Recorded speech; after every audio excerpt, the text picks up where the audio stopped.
Hello everybody, this is Marcel from Oregon coming to you with another episode of And That's How I See It. This particular episode was supposed to take place in February, Black History Month. I decided not to do it in February because I feel like Black history is American history and can be celebrated at any time. Until we figure out that we're all Americans and that everything we've done contributed to where we are today, we're going to always have problems racially, and I just wanted to make sure that it was outside of February when I did this. And during my research, I found that there are a lot of people, and it's kind of funny in a sick way, that people think that black folks have accomplished nothing, contributed nothing. You know, our history didn't start until, Jackie Robinson in 1945. That we've done nothing but leech off the white man and made no significant contributions to this great country we live in, and that's just silly and stupid. Now I'm going to give you a list of what I consider to be important black folks throughout the history of this country that you should be aware of.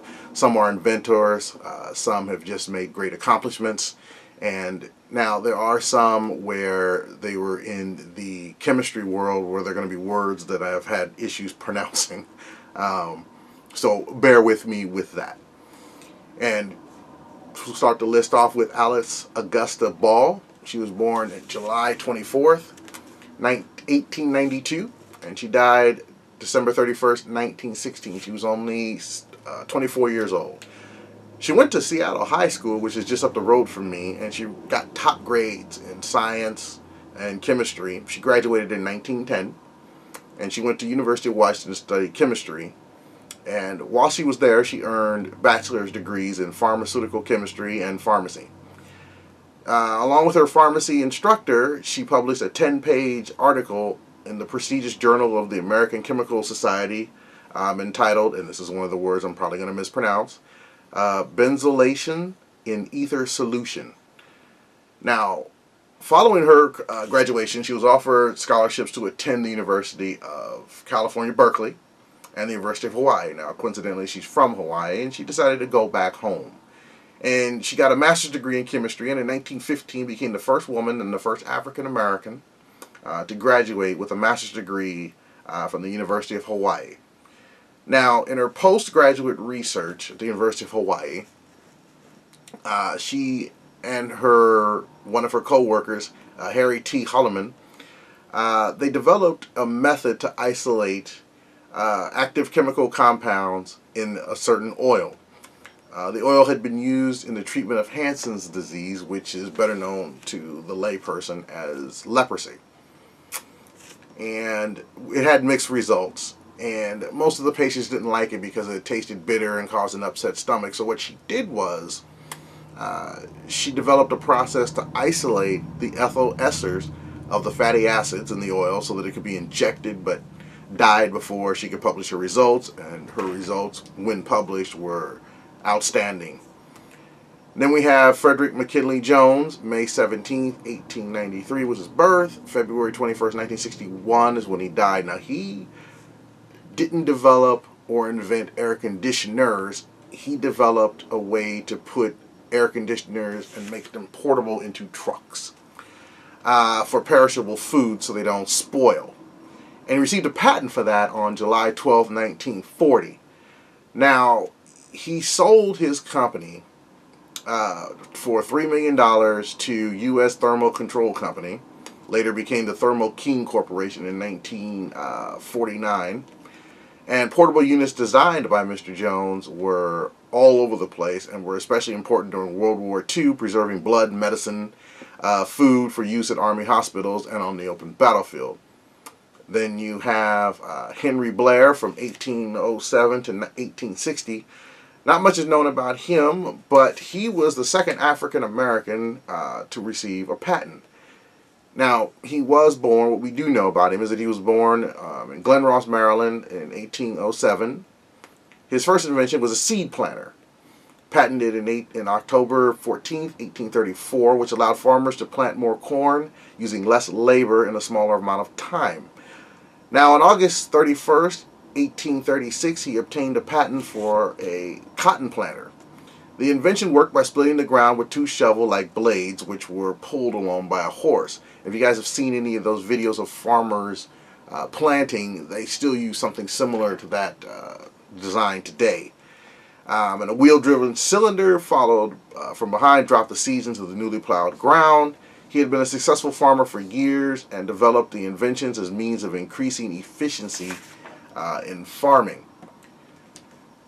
Now, he was a man who was a freed slave, and he's listed as a colored man. And like I said, we don't have any, pictures of him, obviously, but he was one of the first, like I said, one of the first Black Americans to get a patent. And he was illiterate, which is even more amazing. And he signed his patents with, the proverbial X. And in 1857,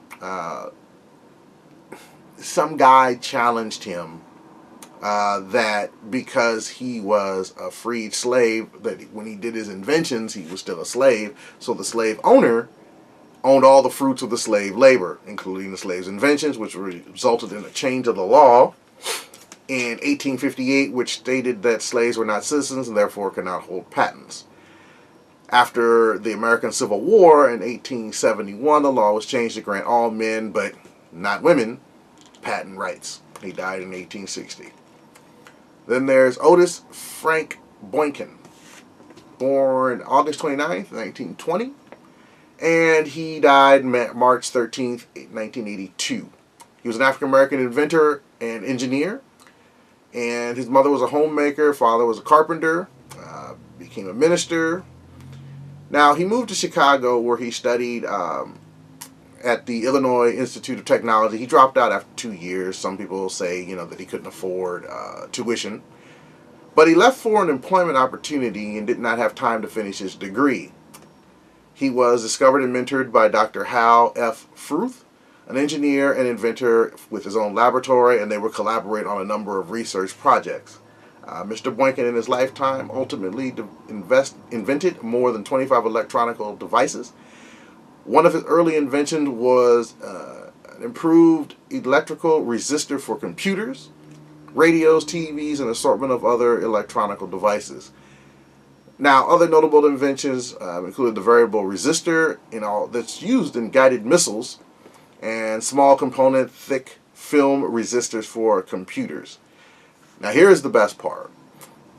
His most famous invention was a control unit for an artificial heart pacemaker.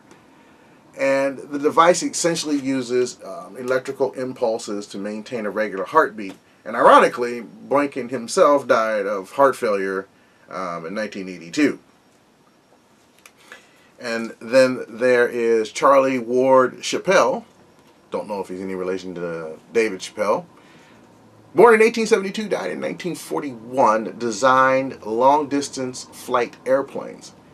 C.W. Chappell was the only African American to invent and display the airplane at the 1911 First Industrial Air Show, held in conjunction with the Auto Show at the Grand Central Palace in Manhattan in New York City. He was also president of a company that he founded called the African Union Company, Incorporated. And let's see here, then we have Lonnie George Johnson. He's an African-American inventor, born in 1949, who owns more than 80 patents. This guy was the one who invented the Super Soaker, which was ranked among the top 20 world's best-selling toys every year since its release. Now, that's incredible. I had to read that a couple times.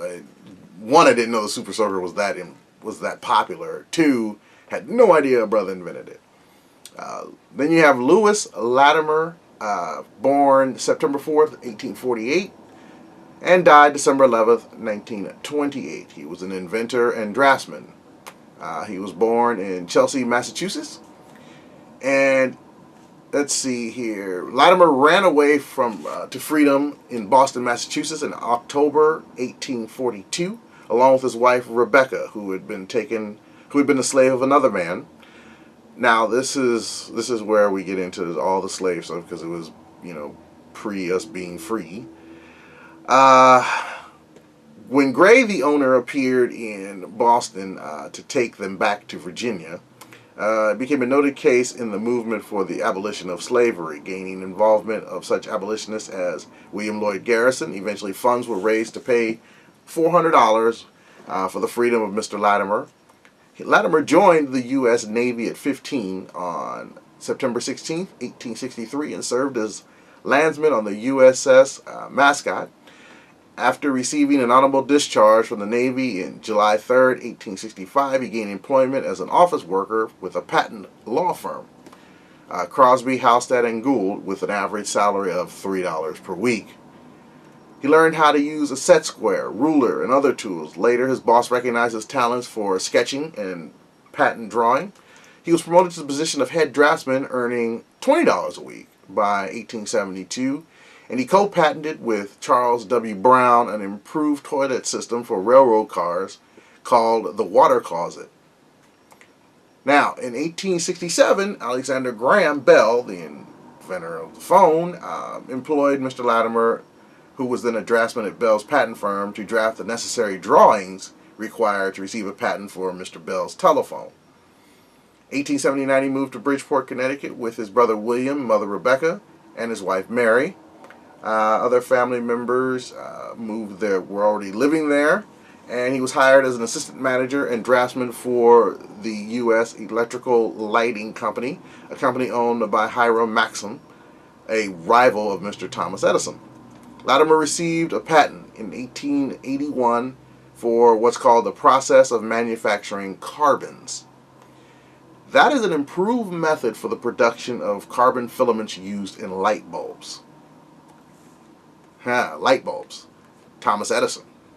The Edison Electrical Company in New York City hired Latimer in 1884, and an expert witness in patent litigation on electric lights. Latimer is credited with improved process for creating carbon filaments at this time, which improved on Thomas Edison's original paper filament, which would burn out very quickly. And when that company was combined in 1892 with the Thomas Houston Electric Company to form GE, he continued to work in the legal department, and in 1911 became a patent consultant to law firms. So in other words, we wouldn't have light without this man. Kind of important, if you ask me. Now, we have Granville Taylor Woods. April 23rd, 1856 to January 30th, 1910. He was an African-American inventor who held more than 50 patents. Now, Mr. Woods developed several improvements to the railroad system and was referred to some as the Black Edison. 1885, Woods patented an apparatus which was a combination of a telephone and a telegraph. It was called telegraphony, which would allow telegraph stations to send voice and telegraph messages over a single wire. He sold the rights to this device to the American Bell Telephone Company. In 1887, he patented a synchronous multiplex railway telegraph, which allowed communications between train stations from moving trains, a technology pioneered by Lucius Phelps in 1884. Now, Thomas Edison decided to file a claim against Mr. Woods, claiming ownership of this patent. In 1888, Woods manufactured a system of overhead electrical conduction wires for railroads modeled after the system he pioneered with a man named Charles Van Chappell, a famed inventor who had by then installed his electrical rail system in 13 U.S. cities. In 1889, he filed for a patent for an improvement to the steam boiler furnace. Now, Mr. Woods had difficulties enjoying his success as other inventors made claims to his devices. Mr. Edison was one of them, stating that he had created a similar telegraph, that he was entitled to the patent for the device. Woods was twice successful in defending himself, proving that there were no other devices upon which he could have depended upon or relied upon to make this device. After Edison's second defeat He decided to offer Granville Woods a position with the Edison Company, but Mr. Woods declined.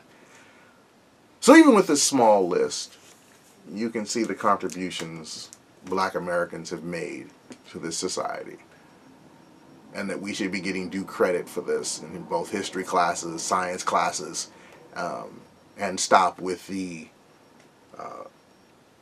whitewashing of the past.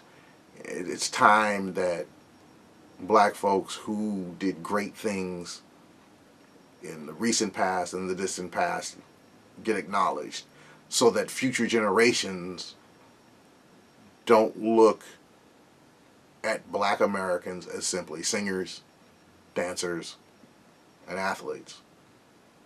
We have brains too. And that's how I see it. Thank you.